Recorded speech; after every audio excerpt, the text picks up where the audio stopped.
ಇದೊಂದು ಸತ್ಯ ಘಟನೆ ಅಂತ ಹೇಳ್ತಾರೆ. ಈ ಅಮೆರಿಕೆಯಲ್ಲಿ ವಾಷಿಂಗ್ಟನ್ ಇದೆಯಲ್ಲ, ಅದರ ಮೆಟ್ರೋ ನಿಲ್ದಾಣದ ಹೊರಗೆ ಒಬ್ಬ ಮಧ್ಯವಯಸ್ಕ ನಿಂತ್ಕೊಂಡು ವಯಲಿನ್ ನುಡಿಸ್ತಾ ಇದ್ದಂತೆ. ಜನವರಿ ತಿಂಗಳು, ಅದು ಅಮೆರಿಕಾದ ಈಸ್ಟ್ ಕೋಸ್ಟ್, ಯಾವಾಗ ತುಂಬ ಚಳಿ, ಭಾರಿ ಚಳಿ. ಜನವರಿ ಸಾಯಂಕಾಲ 4 ಗಂಟೆ ಆಗಿರಬೇಕು. ಆತ ಮೆಟ್ರೋ ಸ್ಟೇಷನ್ ಹೊರ ನಿಂತ್ಕೊಂಡು ಸುಂದರವಾಗಿ ವಯಲಿನ್ ನುಡಿಸ್ತಾ ಇದ್ದ.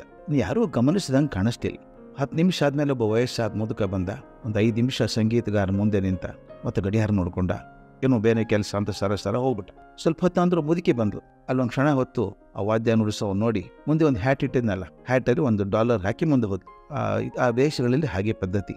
ಭಿಕ್ಷೆ ಅಂತ ಕೈ ಚಾಚಿ ಬುಟ್ಟಿ ಇಟ್ಕೊಂಡು ಹೋಗಲ್ಲ. ಒಂದು ಹ್ಯಾಟ್ ಇಡ್ತಾರೆ ಅಥವಾ ಬುಟ್ಟಿ ಇಟ್ಟಿರ್ತಾರೆ.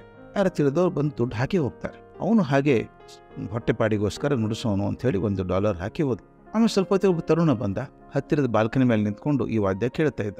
ಏನಷ್ಟು ಜಾಸ್ತಿ ಆಸಕ್ತಿ ಇದ್ದಂಗಿಲ್ಲ, ಸುಮ್ಮನೆ ಏನು ನಡೆದಿದೆಯಲ್ಲ ಅಂತ ನೋಡ್ತಾ ಇದ್ದ. ಕೆಳಗಿಳಿದು ಬಂದ, ಮತ್ತೊಂದು $1 ಹಾಕಿ ಸೀಟಿ ಹೊಡ್ಕೊಂಡು ಹೋಗ್ಬಿಟ್ಟ. ಅದರ ಸಂಗೀತಗಾರ ಮಾತ್ರ ತನಗೆ ಯಾವುದೂ ಸಂಬಂಧ ಇಲ್ಲದವಂಗೆ ತನ್ಮಯನಾಗಿ ವಯಲಿನ್ ನುಡಿಸ್ತಾನೆ ಇದ್ದ.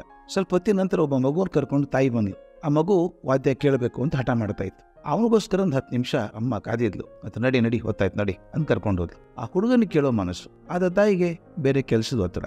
ಅವ್ನ ಕೈ ಹಿಡಿದು ಎಳ್ಕೊಂಡು ಮುಂದೆ ಹೋದ್ಲು. ಆ ಹುಡುಗ ತನ್ನ ಕತ್ತನ್ನು ಹಿಂದೆ ತಿರುಗಿಸ್ಕೊಂಡು ಸಂಗೀತಗಾರನೇ ನೋಡ್ತಾ ಮುಂದೆ ಹೋದ.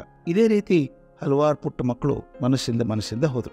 1 ತಾಸು ಆತ ಸಂಗೀತ ನುಡಿಸ್ದ ಫುಟ್ಪಾತ್ ಮೇಲೆ. ಆಮೇಲೆ ವಯಲಿನ್ ಅನ್ನು ಸರಿಯಾಗಿ ಆ ಪೆಟ್ಟಿಗೆ ಅಲ್ಲಿ ಮುಚ್ಚಿದ, ಹ್ಯಾಟ್ ತಗೊಂಡ, ನೋಡ್ದ.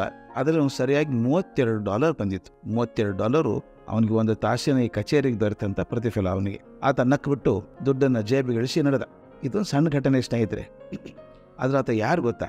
ಆಗಿನ ಕಾಲದ ಅತ್ಯಂತ ಸರ್ವಶ್ರೇಷ್ಠ ವಯಲಿನ್ ವಾದಕನಾದಂಥ ಜೋಶುವಾ ಬೆಲ್ ಅಂತ. ಆತ ವಾದನಕ್ಕೆ ಬಳಸಿದ್ನಲ್ಲ ವಯಲಿನ್ ಇತ್ತಲ್ಲ, ಅದ್ಭುತವಾದಂದು ಸುಂದರವಾದ ವಯಲಿನ್ ಇತ್ತಲ್ಲ, ಅದರ ಬೆಲೆ $3.5 ಮಿಲಿಯನ್. ತಮಾಷೆ ಗೊತ್ತಾ? ಜೋಶುವಾ ಬೆಲ್ 1 ವಾರದ ಹಿಂದೆನೆ ಬಾಸ್ಟನ್ನಲ್ಲಿ ಒಂದು ಕಚೇರಿ ಮಾಡಿದ್ದ. ಅವನು ಬರ್ತಾನೆ ಅಂತ ಅಡ್ವರ್ಟೈಸ್ ಮಾಡಿ ಪೇಪರಲ್ಲೆಲ್ಲ ಹಾಕಿ ಅವನ ಫೋಟೋ ಹಾಕಿದ್ರು. ಆ ಕಾರ್ಯಕ್ರಮಕ್ಕೆ 1 ತಿಂಗಳ ಮೊದಲೇ ಎಲ್ಲ ಟಿಕೆಟ್ ಮಾರಾಟ ಆಗಿತ್ತು. ಅತಿ ಕಡಿಮೆ ದರ್ಜೆ ಟಿಕೆಟಿನ ಬೆಲೆ $100 ಆಗಿತ್ತು. ಅಂತ ಮಹಾನ್ ಕಲಾವಿದ ವಾಷಿಂಗ್ಟನ್ ಮೆಟ್ರೋ ಮುಂದೆ ಪುಕ್ಕಟಿಯಾಗಿ ನುಡಿಸ್ತಾ ಇದ್ದ. $100 ಕೊಟ್ಟರು ಕಚೇರಿ ಕೇಳೋಕೆ ಅವಕಾಶ ದೊರಕದಂಥ ಪರಿಸ್ಥಿತಿ ಇದ್ದಾಗ ಆ ಪುಕ್ಕಟೆ ನುಡಿಸಿದ್ರು, ಅದನ್ನು ಕೇಳೋರಿರಲಿಲ್ಲ. ವಾಷಿಂಗ್ಟನ್ ಪೋಸ್ಟ್ ಅನ್ನೋ ಪತ್ರಿಕೆ ಈ ಕಾರ್ಯಕ್ರಮವನ್ನು ಆಯೋಜನೆ ಮಾಡಿತ್ತು. ಯಾಕೆ ಮಾಡಿದ್ರು ಅವರು?